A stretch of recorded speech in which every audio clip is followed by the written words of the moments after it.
Hello and welcome to Moderate Fantasy Violence, a podcast about pop culture and the world around it. I'm Nick. And I'm Alistair. And this fortnight, we are here to discuss various flavours of science fiction, various different kinds of robots. First up, we've got the new sci-fi movie The Creator, directed by Gareth Edwards, and then we've got the latest Star Wars Disney Plus streaming show, Ahsoka, starring Rosario Dawson. But before all of those robots, Alistair, what else have you consumed? Any robots?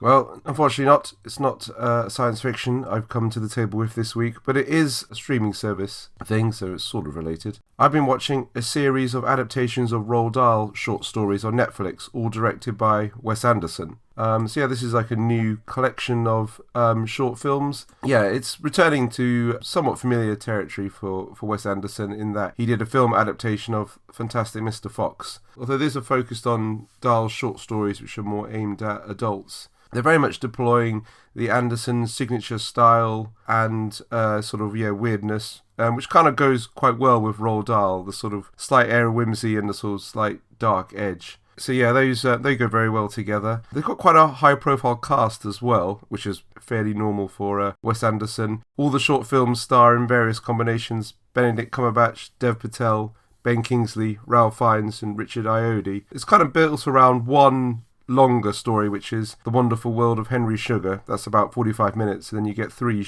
shorter ones. So what, flaming sequence type stuff? You kind of get the signature Anderson style very much, and that's kind of how it's sort of built around that. And a lot of it lifts, I think, quite heavily from the short stories themselves. All of these short films have a character who's the narrator, who speaks directly to camera as well as doing scenes. So it's kind of strange that, Benedict Cumberbatch will sort of talk to one of the other characters, then turn and deliver some sort of narrator exposition straight to camera. Again, it sort of works with the kind of signature Wes Anderson weirdness of the whole thing. Well, yeah, it does sound like it's the sort of thing that will work with the kind of twee artifice that Wes Anderson often plays with. Yeah. But I guess some of the stories do have a real dark edge to them, because obviously, Roald Dahl had a sort of, there was a dark edge to his writing. So these are his stories for adults? Yeah, they're based on various collections. There's a little, explanation at the end of, each short film about, the story and what collection it comes from. Almost all the stories themselves have a bit in which Ralph Fiennes sits in a sort of room writing and speaking to camera, I assume playing the man himself, although it's never revealed. But they're very good, I must say, and they've got real tension to them, and each one's like a really kind of tight vignette. I guess it's leaning very heavily on Roald Dahl, who was a very, very good short story writer. Each one's got quite short, interesting, intense, setup, complication, payoff. They're kind of real tight sort of units of storytelling.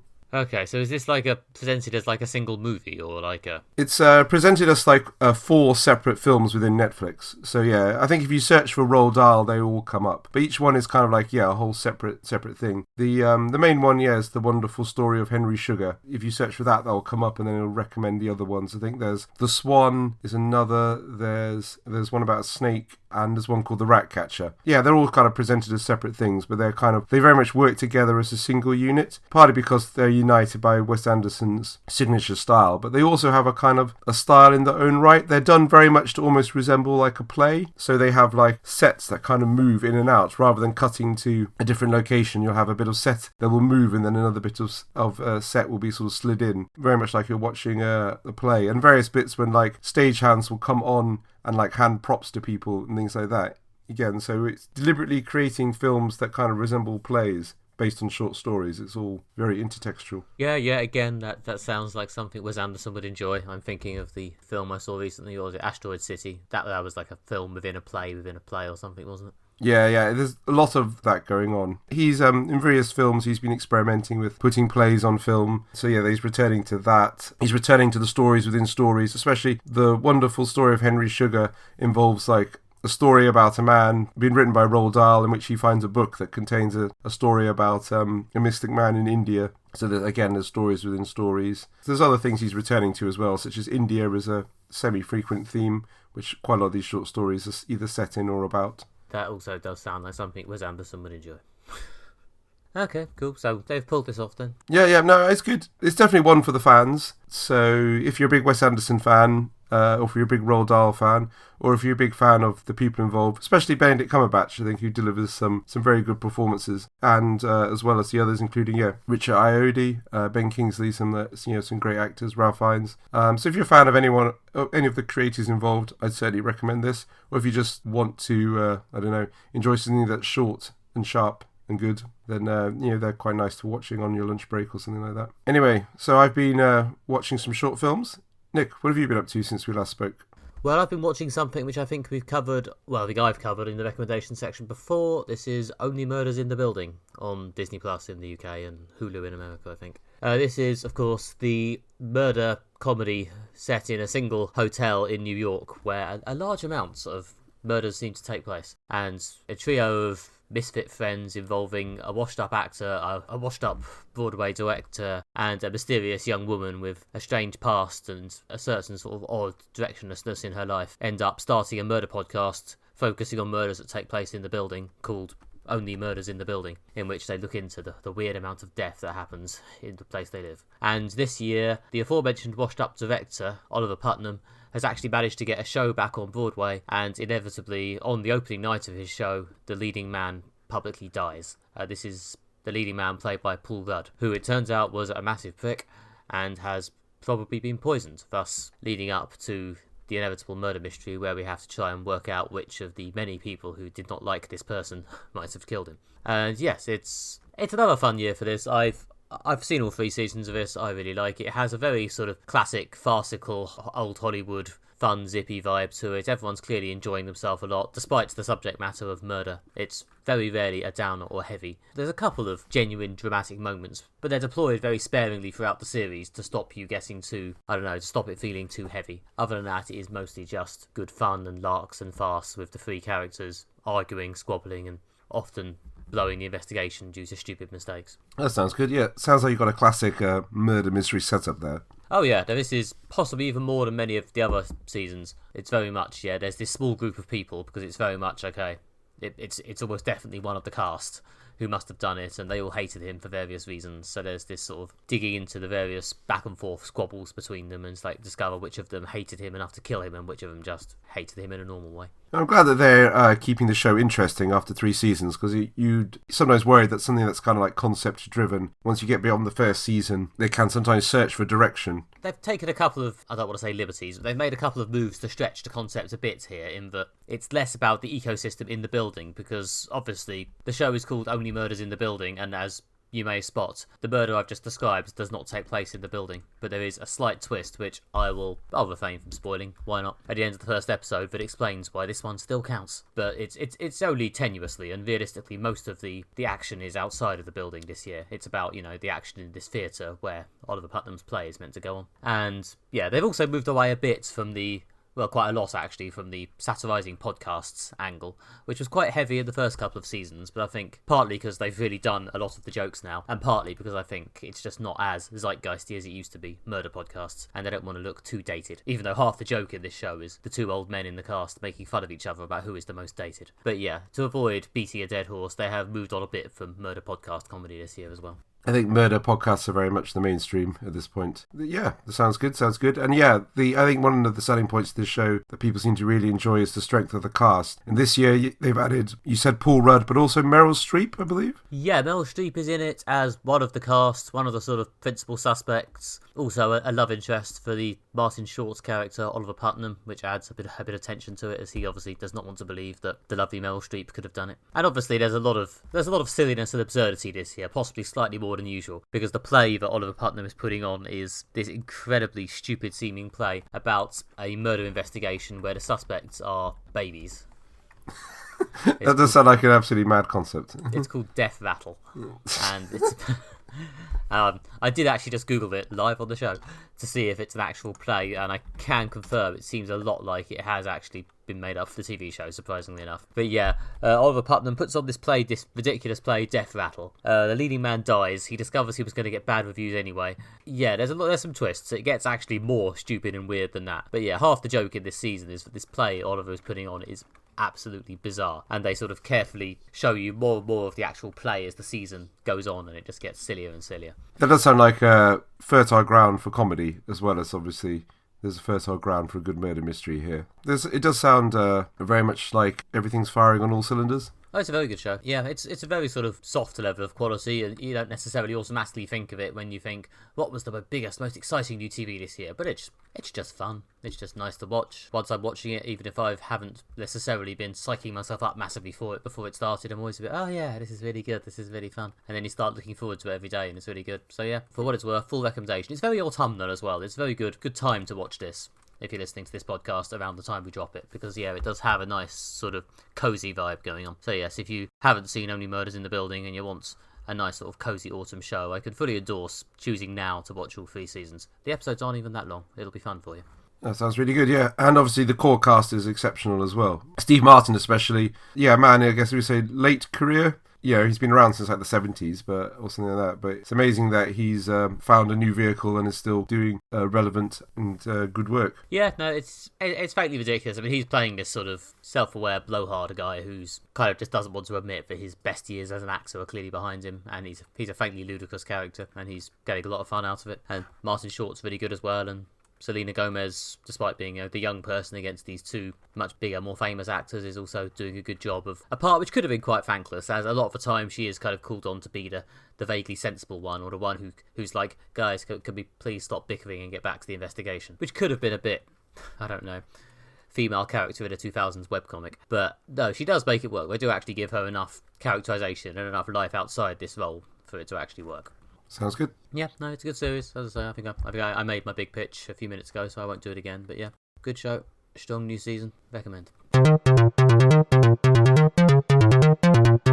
Next up, this episode, we will be discussing The Creator, a new film that's out in cinemas now, starring John David Washington and Gemma Chan. Set in the year 2060, this film takes place in a dystopian world where there is an ongoing conflict between both humans and AI, and also East and West. That is, after AI launches a nuclear attack on Los Angeles, and robots are purged from the Western world. However, they are sort of embraced and part of society in the Eastern world. This leads to a conflict involving a large orbital weapons installation built by America that flies around the world, attacking and destroying nests of AI wherever they can be found. The plot itself follows Joshua, played by John David Washington, after his wife, who's pregnant, is killed in an attack from Nomad, the floating weapon installation. He then goes on a quest to find her, where he meets an AI child, and then must protect that child from various people who want to get them, including the anti-AI Americans. This is a film that's in the cinema right now. We saw it recently. Nick, what did you think of it?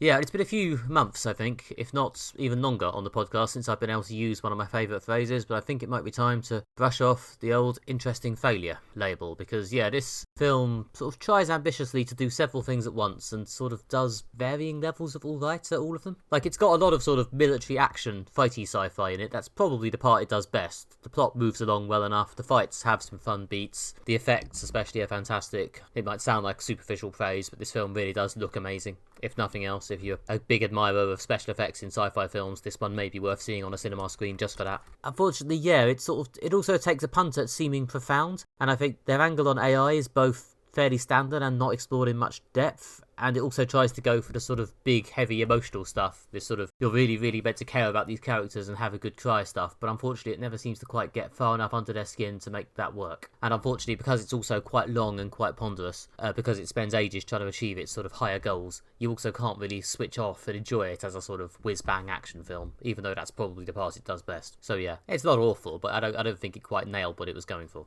Yeah, no, I agree with that. Definitely interesting failure. The problem is that its kind of core is a bit weak in that the main character doesn't have a huge amount of personality, Joshua. He's got some quite basic motivations in that, yeah, his wife is dead and now he thinks he's found her and then he's protecting a child. His character arc is very standard from, yeah, he wants to get something, his wife back, but he needs something else, which is a found family, which he then gets through a series of challenges, bringing people together. It's very sort of basic script writing. So yeah, and again, the characters don't have a huge amount to them, and there's also some quite clunky dialogue and lots of heavy-handed visual metaphors, including one bit when a character swaps sides, the main character, by running across a bridge, which I thought like, yeah, this is the most heavy-handed visual metaphor. There's some kind of quite clunky dialogue about good people going to heaven and how he thinks he's a bad person. And later he says, I'm going to heaven because of you, and things like that. And it's just sort of, the fundamentals aren't there, I think, through characterization and dialogue to support the more interesting aspects of the film, which are the kind of things it's trying to say about tolerance and also kind of, Western militarism. Yeah, I mean, it is interesting. I think Mark Commode hit this in his review. But yeah, it is interesting how critical this film is willing to be of the American army, because a lot of films, most notably a lot of the Marvel films and stuff, are not particularly willing to have a pop at that. Whereas this film pretty much full-on casts them as the bad guys. Yeah, pretty much, yeah. Yeah, he starts out on the side of the Americans and switches to the side of, AI and the East. Most of the film, I think, takes place in Nepal, but there's a very sort of, kind of Asian city inflected design to this kind of future world. There are some like amazing shots of these kind of like vast futuristic cities that have been built. They really kind of look the piece. Some of my favourite bits of this film was just marvelling at these like huge like CGI cityscapes that they've designed. One of the best things about this film. But yeah, it's interesting that it very much leans on China good, America bad, some of it, or at least the East good, West bad. The East are tolerant and accepting of AI and kind of live in harmony. The West are full of prejudice and fly around the world in this giant floating weapons thing, just kind of indiscriminately firing missiles into civilian areas, blowing things up. Yeah, it's not subtle in that way, but I was surprised by something that was a Hollywood film that was that on the side of kind of like West bad, East good, especially even like in the final kind of climactic action scene. There's various bits when like some of the good guys are kind of, you see them going kind of into battle with like red flags. It's almost as a bit like, wow, that is really on the nose about this is sort of like, East good, West bad. Yeah, I mean, I don't know how this has been received as a take on Eastern culture, and whether people like it or whether it's seen as, I don't know, Orientalism. But yeah, it does have that take in it, which is interesting. And Alison Janney is there representing bad Americans for most of the film. Apparently she's so talented she can also play villains as well as very likeable characters like CJ in The West Wing. She's one of the best things about this film. She does a really good performance. I mean, again, it's not a particularly complex character, but I guess there's something about, she's got great screen presence. And also, I guess, partly you know her as playing these like very likeable characters, that there's, is something quite transgressive about her playing this very dislikable villain. And it's almost the fact that it's kind of riffing on her previous on-screen roles kind of gives her performance more depth than the character certainly has on the page. Yeah, there's a sort of ongoing spattering of good bits. Her final scene in the film, which I won't spoil, is actually pretty good and pretty well judged as a use of all the stuff they've built up. Although she is let down a bit by, again, as Alistair said, the slightly rote and rough dialogue, which really feels like it could have used another pass. It's baffling to me that this film, which must have had hours spent on the CGI, like some artists really laboured over these images, but no one could be bothered to do a dialogue punch-up at any point, apparently. Or maybe it's just been punched up to the point that all the life has been sucked out of it. I don't know. One way or the other. Visuals good, dialogue often quite bad. Yeah, and also weirdly, occasionally, like moments of humour thrown in that are like really misjudged, almost like they've tried to do Marvel-esque quips, but in a sort of quite half-assed way. I mean, to be honest, it would have been better if they've just done it straight up, because they're aiming at quite a serious tone. It's about a man whose like wife and kid died and is now finding a found family, and also about, these big issues such as like imperialism and tolerance. I don't know why they felt the need every sort of half an hour have like one witty quip. That was confusing. Just to be clear, when I say better dialogue, I'm not saying Marvelise this motherfucker. Yeah, I'm not saying bring in the quips. Bring in, I don't know, whoever, the rotating cast of writers from Community who work for Marvel to do a punch-up. But I think it needed something to make it seem a bit more specific and alive. Because, yeah, especially the relationship, I don't think it's a massive spoiler, he says, hopefully, to say that there's a cute child in this film, and one of the key relationships is the sort of found father-daughter relationship between the main character and the cute child.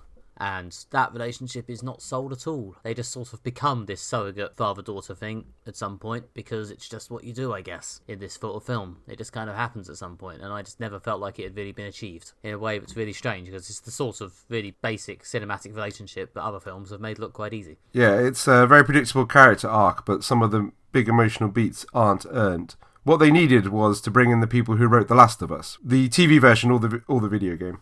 Yeah, it's been done a million times. They've managed this better in Mandalorian, where the child was played by a little puppet, and there's a million other adult-child bonding films available. But yeah, sadly didn't quite pull it off here, which does kind of hobble one of the main aspects of the entire film, because yes, clearly wants you to have a good cry at the end. And to be clear, I'm not a monster. I'm actually quite easy for crying at films and TV shows, but this did not get me at all, really. I just sort of sat there going, yeah, bummer for you, bummer for you. We're not invested in the characters because the character work and build-up is not there. Yeah, and as a result, I haven't actually complained about something being too long for quite a while, despite it being allegedly one of my standard complaints, but this really felt long. It did, yeah. In fact, at one point I thought they were building to the climax and realised, no, there's actually about another 40 minutes of this film. Again, it's just because there's so much attempting to be profound or attempting to be emotional, which doesn't play off, which A, is quite boring, and B, just means that there's longer gaps between the actiony bits that do sort of work. Although conversely, there's a long period at the end where it is mostly action for what felt like about 45 minutes. So at that point, it almost started to seem video game-esque. Like, go to another setting, wipe out another bunch of robots. Yeah. There was that element to it as well. And also, because the Nomad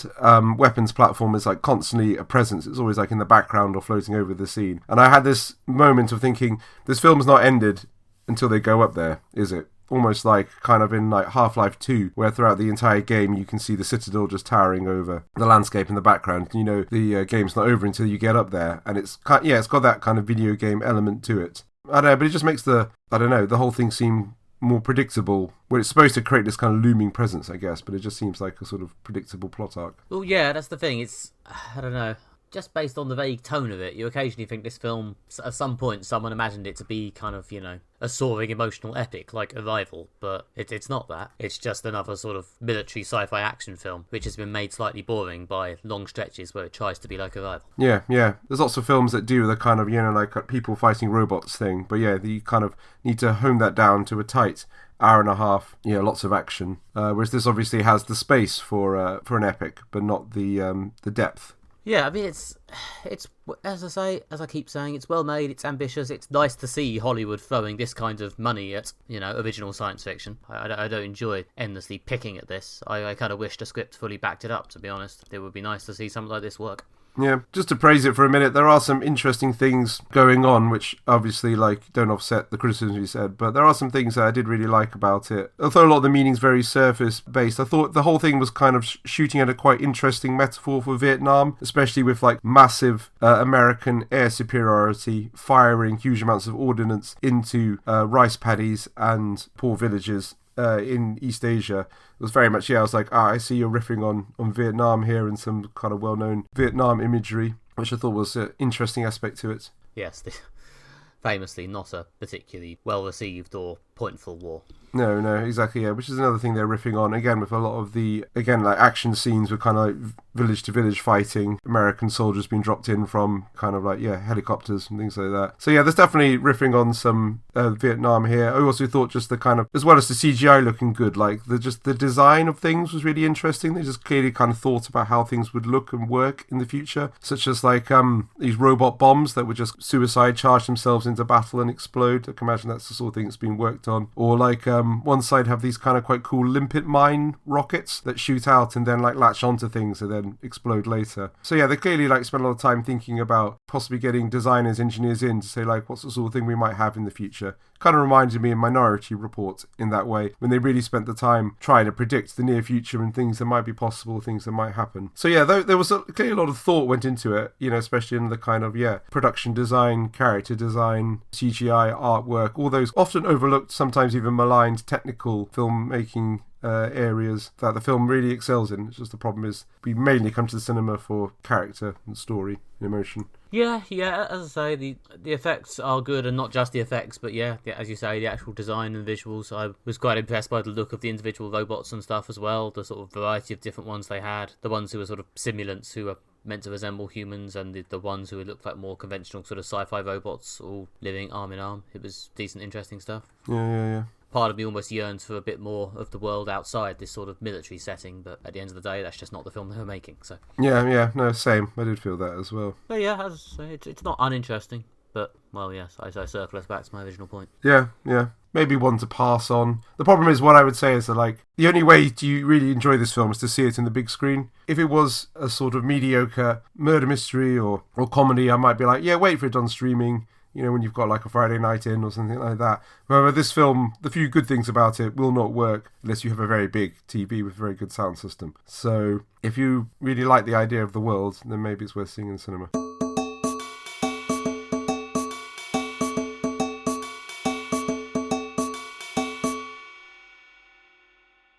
Next up this episode, we'll be discussing Ahsoka, a new TV show set in the Star Wars universe. Jedi Knight Ahsoka is hunting for Grand Admiral Thrawn, following the collapse of the Empire. She is reunited with her former Padawan, Sabine Wren, who is looking for her missing friend, last seen with Thrawn. But also two mysterious Sith figures, a master and an apprentice, are hunting for the means to find Thrawn as well. We've seen the complete first season of the show on Disney+. Nick, what do you think of it? Kind of on the flip side of the creator, this one doesn't try as hard to do anything super ambitious. It's a very meat and potatoes, Star Wars, goodies, baddies, space knights sort of thing. But it knows that, it runs with it, and as a result it largely works. It has plot momentum, it has characters who are clearly trying to achieve something, it has, actual goals, it has regular action sequences, which they've put, again, much similar to the creator in this regard, they've put some money into them, which look, for the most part, pretty decent. Yeah, it's fine, it's decent, it's okay Star Wars. I was carried along. I perhaps felt like I was missing a little bit of character investment by having not seen the cartoons that these characters previously appeared in. I gather if I'd watched all of Clone Wars and all of Star Wars Rebels, I would unlock whole new levels of meaning in this show, but I have not done those things. However, they did do a decent enough job of getting their relationships across so that I'm still able to, as I say, follow the show along fine. It's not going to change my life. I don't know if I see it on the top 10 TV at the end of the year, but it's pretty good. Yeah, overall I enjoyed watching this as well. I thought the fight sequences and battle sequences were very good, very spectacular, especially as I've been a bit critical of Star Wars for leaning too much on Jedi mysticism and not telling cool space adventures, which is what we mainly hear for Star Wars for, and then saying, and the evidence for this is the success of The Mandalorian and Andor. But actually this one does both Jedi mysticism and cool space adventures, which I did like. The highlights of the show would be when there was a clash between the good Jedis and the bad Jedis, funnily enough. Yeah, some epic lightsaber fighting, some cool new villains. Generally, overall, an entertaining experience. I don't know if I was totally sold on the looming threat of Grand Admiral Thrawn. He's a good villain, but I think they could have worked harder with that character. Yeah, I had that note as well. His debut was maybe a bit of an anticlimax. Like, I get the feeling they're crutching slightly on people having seen the cartoons or read the many books I gather he's in to understand why he's so scary and so important. I felt like they could have given him like some sort of big clever move or made him do something really, really unbelievably cool or something to really introduce him to we lowly non-cartoon viewers. As it is, he just comes across as kind of yet another Empire middle manager. He's definitely a fan favourite. I think, originally introduced in a novel and has appeared in many video games, other media, TV shows and stuff. Yeah, he's definitely, and he's quite a distinctive character with the white uniform and the blue skin. I think the problem with this is that they build him up as this looming, dark, threatening presence, basically like Thrawn will return. But the sense I got of Thrawn as the character, and obviously haven't consumed all the media in the Star Wars universe, because a lot of it is that the thing about Thrawn is he's a very effective general, or admiral. He's a brilliant leader of military forces, but he's not someone with like mystical powers and things like that. And they kind of built him up as like, will he return? Will he bring like a new age of darkness? And he was like, I kind of think, well, he might bring a new age of effective military leadership to the remnants of the Empire, but making him a kind of like almost like Sith type figure, I feel is kind of missing the point in the character. They kind of back this up a bit in the show by allying him with various night witches and other evil Sith characters. But I kind of felt that like you're missing the essence of the character, which is effective military leadership, not dark sorcery. Yeah, I mean, I'm not familiar enough with the character to speculate on exactly what they got wrong, but yes, he didn't really do any obvious on-screen amazing leadership to show us why he was great, and therefore, having him as this vague looming threat couldn't help feel like a bit of an anticlimax, much as I do enjoy Lars Mikkelsen and have liked him in many other things. Yes, that was some good casting, and also again, as he doesn't appear until about the 5th or 6th episode, it was kind of good to like building him up, and when you appear I was like, ooh, who's going to play him? Are they going to bring out an interesting cameo actor? And I was like, yep, they nailed that. And there are various scenes when he's like in the battles when he's kind of making very cold strategic decisions, outthinking other characters, always 2 steps ahead. Again, effective military leadership. So they kind of nailed that aspect. It was more the build up with this kind of like Thrawn is returning this sort of thing. Is a bit like, it's like, man, the Empire is really desperate in need of effective military leadership if this is the big threat. I mean, this is set around the same time as Mandalorian, isn't it? They don't seem to be doing well there, so... No, I suppose, yeah. Fair enough, I guess. Maybe they're going to set up some sort of bridging idea of Thrawn leading into the dawn of whatever it was, the First Order in the sequel trilogy. I don't know. Maybe, yeah. Is that... But, But yeah, despite my slight mumbling about Thrawn not being as awesome as they wanted me to think he was, yeah, he works as a threat, and they had lots of other good villains. I enjoyed the Balin Skull, the bearded Sith played by Ray Stevenson. It's kind of sad that a lot of his sort of mysterious moves may never get followed up on because the actor sadly passed away. Yeah, that is very sad. And I did think the two new Sith characters were in some ways the most interesting part of the show. They got an interesting dynamic. Again, in Star Wars universe, we've seen so many Siths, so many masters and apprentices, and this time they've actually found something that made them feel so kind of like different and original and characters in their own right, especially with Balin Skull, how he was a Jedi and a general in the Republic, but turned to the dark side. But he's not like pure evil the way that Vader or the Emperor is. He seems to be, I don't know, he's playing a long game. He's got some interesting plans within plans, but yeah, in order to break the cycle of dark and light, he's got a sort of hot-headed, aggressive, ambitious Sith apprentice. And the two actors I thought had real chemistry as well. They did the casting very well. Yeah, as you mentioned, Ray Stevenson, but also yeah, Ivana Shanko as Sinhati, the apprentice. Again, they really worked well. Probably one of the most interesting things about this show because yeah, they're actually doing something new with Sith characters. Yeah, no, they were interesting, and it felt like they were being lined up to do more in future stuff. And as I say, it's a shame that may have been curtailed. But yes, they were good in this. It's nice to have actual memorable villains in one of these without the usual crutch of just bringing someone back from an old thing, which to be fair, since Thrawn's in it, they have also done. But it's nice that the new villains works as well. And you know, the idea of the Night Witches, which because I'm not a hardcore Star Wars person, is not a concept I'm super familiar with, but that was a fun sort of angle they brought in, the Night Witches, the sort of dark magic they were doing towards the end. All interesting stuff. Yeah, the Night Witches have quite a long history in Star Wars lore. This is I think the first time they've got into live action TV or film, with possibly some minor exceptions. Again, they are impressively evil, impressively good kind of like villains. There's obviously interesting, they're riffing on various things. The three Night Witches, including, yeah, the weird sisters from Macbeth and Fate in Greek mythology with, again, three sisters, which the Sandman riffed on very well as well. So yeah, again, that was adding that kind of darker, mystical side to the villains that Thrawn was in league with these dark sorceresses. But yeah, they were, again, an interesting piece of Star Wars lore, but you didn't need to know the details. Yeah, off what we were saying about them not maybe fully pulling off the live-action debut of Thrawn, I thought they did a good job of making me, a newbie to extended Star Wars lore, understand why they were cool and interesting. So, fair enough. They also had the inevitable Star Wars cute creatures. These sort of, well, there were these weird sort of horse-dog things and the little tortoise creatures that lived on this other planet they went to. Yeah, there must be something that's a puppet that can also be turned into a toy to be released at Christmas. I mean, do that, it's Star Wars, you know, it made all its money back in the 70s mainly from selling toys and merchandising. So, you know, it's part of the package. And yeah, again, you know, they're kind of good. And also through the darker bits about, you know, the looming return of Thrawn and dark mysticism, having some kind of nice little cute bits with the cute characters is a kind of nice aperitif between your sort of slices of dark mysticism and drama. Yeah, you know, they hit other Star Wars things that have sort of annoyed me in other shows. Like there was the episode-long sequence where Ahsoka has a hallucinatory encounter with the ghost of Anakin Skywalker, played by a digitally de-aged Hayden Christensen, which, you know, I have somewhat complained about these shows bringing in endless guest stars in the past, but they did manage to justify this one well enough based on the fact that Anakin was Ahsoka's master, so they have this sort of back and forth about their relationship and where it all went and what, obviously, the ultimately not great things that happened to Anakin. Yeah, that's one that, like, although it relies on, I guess, some knowledge of Star Wars lore, like, it's kind of the stuff that absolutely everyone knows. Yeah, it's like Anakin fell to the dark side. That's kind of, like, baked in. And, you know, again, he's good, Hayden Christensen. I'm glad he's back in the Star Wars universe. I think for a while he probably wants to leave it behind, partly because of the quite unfair, well, certainly negative reviews he got for his acting in the two previous Star Wars films he was in, but he seems to have made his peace with it, and yeah, through appearing first in Rise of the Skywalker, then in the Obi-Wan show, and now in this, he seems to be very much in favour of being in Star Wars things. I'm sure the Disney money helps. Well, yeah. But I thought he actually got some stuff to do here, whereas I think a bit was made of Hayden Christensen being in Obi-Wan, and then they barely used him in the end. It felt like his face was barely in it, whereas in this, you know, he does get a decent meaty cameo. Yeah.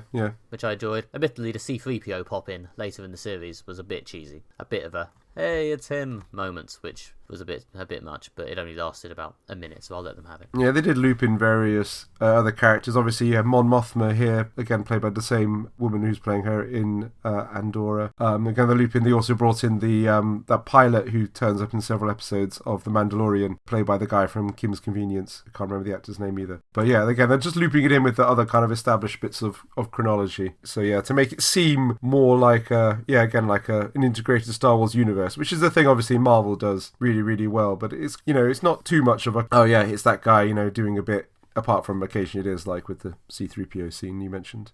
Yeah, I think there is meant to be an effort being made to have this sort of family or section of shows like this one, Mandalorian and Boba Fett, which are meant to be a sort of taking place around the same time, telling a story that vaguely maps together, possibly concluding in some sort of climactic movie. I think I've read that somewhere, but fuck knows at this point. I guess we'll see how they feel when they've picked themselves up after these strikes that are currently, again, as of this recording, I believe the writer's strike has been tentatively resolved and talks still ongoing on the actors. But yes, once that's all over, maybe we'll know what's going to happen with Star Wars. For now, yeah, this was pretty good. Yeah, I like this a lot. It kind of, restored my faith in the fact that, like, a very Jedi-focused story could really work. Yeah, like, Mandalorian was great because I felt it got away from some of the Star Wars baggage, especially of the most recent films, which I did like. And then Andor was obviously, an exceptional piece of television, an amazing work, political, powerful, all those things, but that sort of stuff doesn't come along very often. And again, it was really kind of a different sort of feel of Star Wars, much more grown up, much darker and grittier. This was much more back to the kind of Star Wars that from not only from the films, but also from even like the video games and stuff over the years. But it kind of really got in touch with the things that people like about Star Wars, basically the kind of goodies and baddies, cool space adventures, epic action scenes. There's also good bits thrown in. Introducing this kind of zombie stormtroopers was kind of cool at the end, another way to raise the stakes. Yeah, no, I had a nice time with this. As you say, it's doing fairly straight Star Wars, but it doesn't seem too boring or self-involved. It doesn't involve them just hanging around on Tatooine forever. So, yeah, fair enough. I was pleasantly surprised. Okay, and that was Moderate Fantasy Violence number 199. I wonder what's going to come next. Thank you very much for listening. If you enjoyed this, then why not give us a nice present for our upcoming milestone number by going to your favourite podcast app and giving us a nice 5-star review. Thank you very much. You can also go to moderatefantasyviolence.com and enjoy more MFV related content we've accrued over the last almost a very big number episodes. You can also follow us on Twitter, where we are at MFV Podcast, or follow us on Facebook by searching for Moderate Fantasy Violence. You can follow me on Twitter, where I'm at Alistair J.R. Ball. You can also find me on Threads and Blue Sky by searching for Alistair Ball. And you can also find my writing at redtrainblog.com and my theatre reviews at Everything Theatre. And yep, you can find me at nickbryan.com, or you can find me on various social networks by searching for Nick Bryan. The ones I'm using most at the moment are probably Blue Sky and Instagram, but that could change at any moment. I'm also currently doing Inktober, where I draw a different terrible cartoon every day of October. As of now, I'm still doing it. We'll see how long I last. Right, and now, as obviously hinted earlier, we move on to next episode, which will of course be MFV 200. A horrifying number of episodes, I think we can all agree. And yes, to celebrate this, as we often do for these milestone episodes, we will be recommending each other stuff we love, stuff that has reached the hallowed heights of classic in our lives. So yes, we're going to take turns, we're going to recommend it, we're going to do it now, then next episode we're going to talk about it. And because I'm the one who's still talking at this point in the ending sequence, I'm going to go first. Alistair, your recommendation for the milestone 200th episode is, for once, not something from my teens or even 20s, actually, for the most part. I'm actually going to bring in something slightly more recent, not super recent, but within the last decade, ambitiously. But I have really, really enjoyed and has probably ascended into the pantheon of my favourite things. It's something I've mentioned on this podcast before, some hinting there, but yeah, this is the comic book Transformers More Than Meets the Eye by James Roberts, Alex Milne, and other people. And yes, I covered this in, the recommendation section a while ago. It's basically a sort of Firefly meets Red Dwarf Transformers comic, in which a bunch of the lesser known Transformers head off on a mysterious space quest to give themselves some purpose now that their decades long war has finally ended. It's really good. This is the only piece of Transformers media I like, to be clear. I am not a Transformers fan. It is not one of the geek franchises in which I have substantial investment. I have tried to watch other bits of Transformers stuff or read other comics on occasion and found them alright-ish and sort of bounced off them. I think we did one of the cartoons on this show at some point. But this is the one Transformers thing I like, and I really like it. It's one of my favourite comics of the 2010s, and I'm going to make Alistair read the first volume or two of it, I think. That's excellent, yeah. Also, not a huge a Transformers fan, but I have heard you talk about this in the podcast, and I think also down the pub as well, and about how good this is. So a piece of media I'm excited to dive into. Yeah, Transformers part of my childhood, but not really a franchise I've kept up with, other than I think a brief review of a recent Netflix show on this podcast. But I've heard very good things about this, so yeah, I'm excited to read it. I mean, to be honest, it sounds like you may have a bigger basis in Transformers than I had, to be honest. But yeah, we'll see what you make of it. Okay, Alistair, what have you got for me? So we're looping back to something discussed earlier in the episode, funnily enough, and also, yeah, something that does have a teenage year significance for me. So we've discussed Wes Anderson on the podcast this year, first of all, when reviewing Asteroid City, and we've also, in this episode, when discussing his Roald Dahl work. So I thought it might be a good idea for you to kind of engage with probably what's regarded as the best of Wes Anderson's film, to kind of really see the man when he's firing on all cylinders, doing great work, so you can kind of see what the fuss is about. So I'm going to recommend you The Royal Tenenbaums, which is a Wes Anderson film from sort of the early aughts, starring Gene Hackman, about a man who's estranged from his family and concocts a scheme to kind of get back into their good books. It's, probably his best regarded film. It's got an amazing cast, including like Luke Wilson, Owen Wilson, Ben Stiller, Gwyneth Paltrow, and the signature Wes Anderson style. Also, on a personal level, what I like about this is that it's kind of, when I first started watching films, Wes Anderson was one of the first auteurs I got into, and I went to see this in the cinema, and it kind of was part of my journey from loving mainstream blockbuster cinema to kind of veering into kind of independent and slightly unusual films. So it was a milestone in my own creative journey, as well as being a good film. Okay, yep, I must admit I've probably, much like a lot of filmmakers, with Wes Anderson, taken the perhaps unwise step of never bothering to watch any of his classic stuff and just randomly watching bits of his new stuff when you make us do it for the podcast. So it would probably be good to actually get some sort of grounding in it at some point. Yeah. This is the one to watch. That's what I thought. Like, if you choose one from the catalogue, this is kind of the most well-regarded one. It's not one I've actually seen myself in a while, so I'm looking forward to revisiting it myself. Okay, cool. Sounds good to me. Let's get involved. Cool. Okay, and yeah, that's Modern Fantasy Violence 200, coming to a podcast feed near you in about 2 weeks. Apocalyptic situations notwithstanding. We'll see you then. Get ready for our big anniversary. Please buy us presents. Thank you very much. Bye-bye. Bye.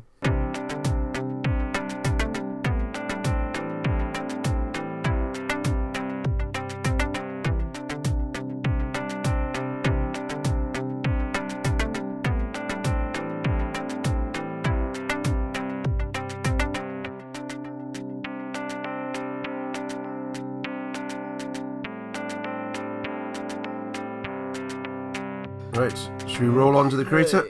Let's create a review of the creator. No, right. See what you did there. Yeah, that's very much the sort of joke that deserves that response. Thank you. That certainly technically was a play on words. Yes, I have acknowledged the joke. It happened, let's move on. Let's move on.